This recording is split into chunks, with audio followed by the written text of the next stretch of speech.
Today's video is pretty straightforward. Although people almost universally agree that these legends are the greatest basketball players to ever live, I still believe there are certain aspects of their game that is very underappreciated. Today, I want to place a spotlight on those underrated aspects, which for one, should have some value for basketball education, but I also think this information can help equip you better when debating your list of the greatest players of all time. So without further ado, let's get into it. First off, Michael Jordan. To me, the most underrated aspect of Michael Jordan's game was definitely his shot blocking. If MJ isn't the greatest shot blocking guard in the history of the game, then he's certainly in the top 3. On defense, Michael was a very sneaky and intelligent player who could read a defense and respond accordingly as the help defender. Combine that with his insane quickness, agility, and leaping ability, and you have the recipe for an all-time great shot-blocking wing. MJ has the most blocks by a guard in a single season, which was a total of 131 in the 87-88 season, and unsurprisingly, that was the season he won the Defensive Player of the Year. Not only is he first on the all-time list, but he's also in the second spot as he blocked 125 shots in the 86-87 season.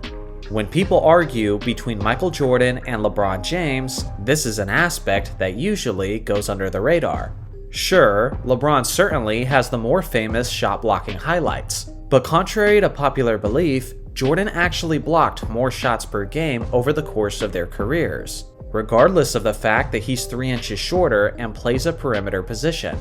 Make sure you never overlook Jordan's shot swatting accomplishments when considering who's the most complete player. Next is LeBron James. In my opinion, the most underrated aspect of LeBron's game is certainly his clutch gene. I'm not just talking about buzzer beaters or one-possession shots in the final 30 seconds, but I'm talking about playoff situations where everything was on the line and showing up in a big way. Of course, LeBron has the awful 2011 finals on his resume, but far too many people act like his career ended then and there. Since then, LeBron has been constantly dominating meaningful games in the postseason. This is what he averaged in the 2011 finals, and in his 45 NBA Finals games since then, these are the numbers he's averaged, as he's nearly been an efficient and consistent 30-point triple-double on the game's biggest stage. Throughout his career, LeBron has played a total of 8 Game 7s, and in those games, he's averaged 34.9 points, 9.9 rebounds, and 5.6 assists on 48.7% shooting. With a minimum of 3 Game 7s played, that is the highest Game 7 scoring average in NBA history. In this modern day, if you're still saying that LeBron isn't a clutch player, then someone needs to yank you out of the year 2011. Next is Wilt Chamberlain. The most underrated part of his game was his incredibly skillful scoring.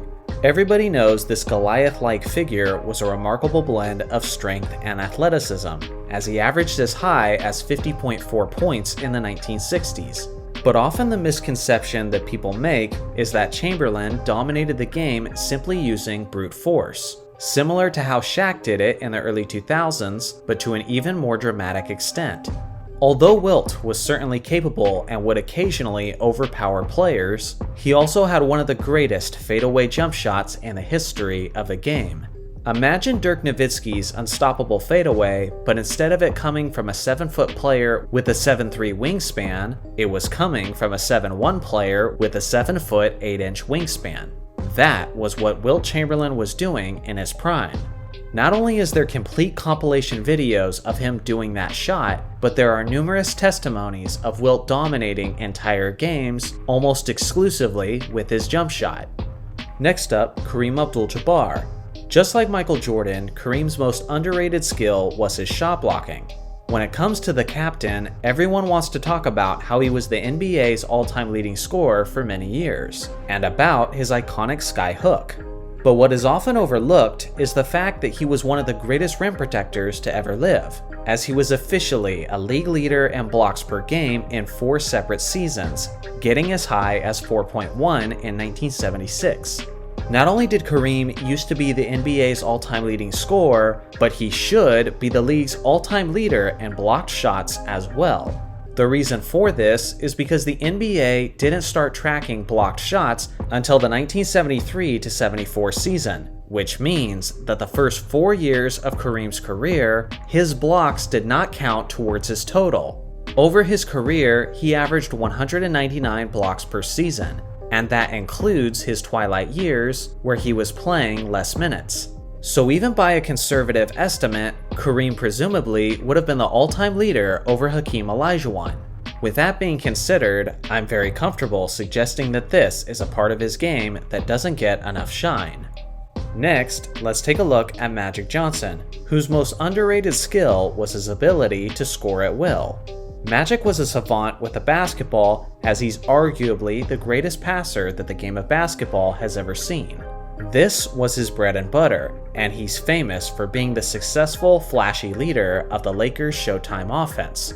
There's no question that Magic's natural preference was being a distributor, but with that being said, Magic could have been a leading scorer whenever it was necessary.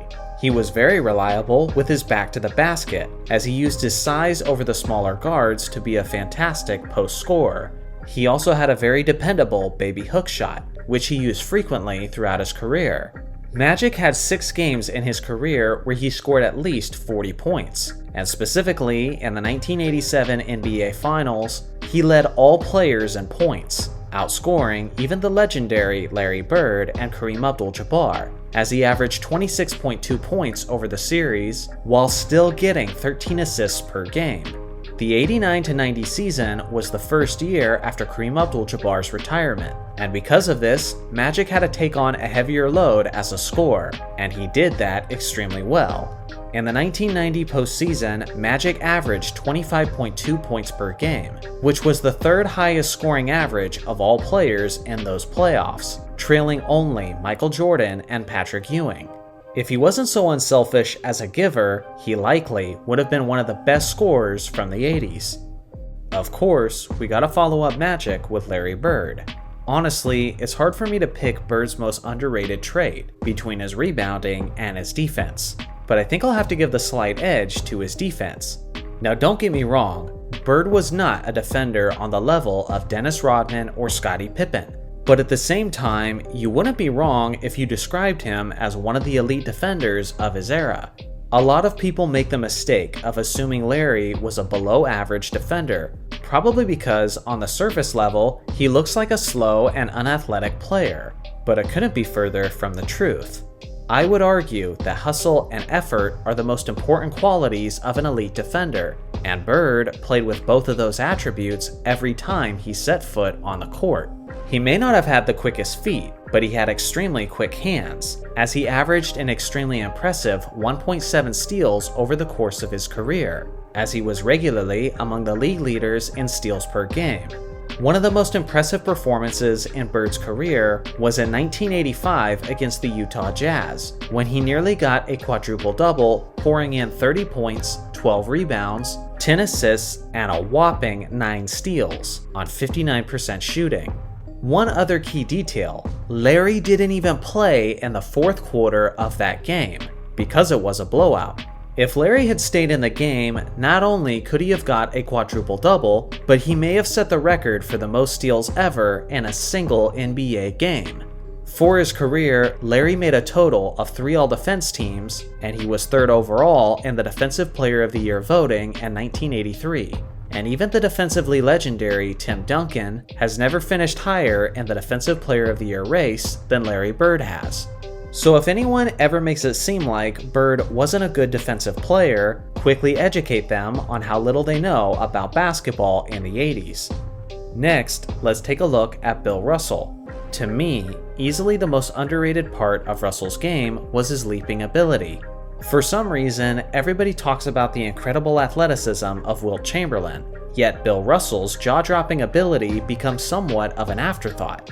It's quite insane how 2 of the most athletically gifted centers in NBA history both conveniently played in the 1960s. Some of you may have not seen the clip where Russell is sprinting on a fast break, and then he jumps clear over the opposing defender on his way to converting the basket. This single play is evidence of his world-class leaping ability, and when I say world-class, I'm not being facetious. In 1956, Bill Russell participated in the West Coast Relays high jump competition. In this contest, Bill cleared 6 feet 9.25 inches, which tied him for first place with Charlie Dumas. Russell could have went on to the Olympics that year, but instead, he decided to focus on his basketball career. The man he tied with, Charlie Dumas, went on to win the Olympic gold medal in the high jump competition. Luckily for him, he didn't have the insanely competitive Bill Russell going up against him. At the time, Track and Field News had Russell ranked as the 7th best high jumper in the world, and as the 2nd best high jumper in the United States. All of that absurd athleticism was packed into a 6-foot 10-inch frame. It's no wonder why he won so much. This is just part 1 of an ongoing series, and in part 2, we'll be taking a look at other players like Kobe, Duncan, Shaq, Hakeem, and Steph Curry, so stay tuned for that. So what do you guys think? What's an underrated aspect about a superstar? Let me know your thoughts in the comment section below. Thanks for watching as always, make sure to like and subscribe for more basketball content, and I'll see you guys in the next video.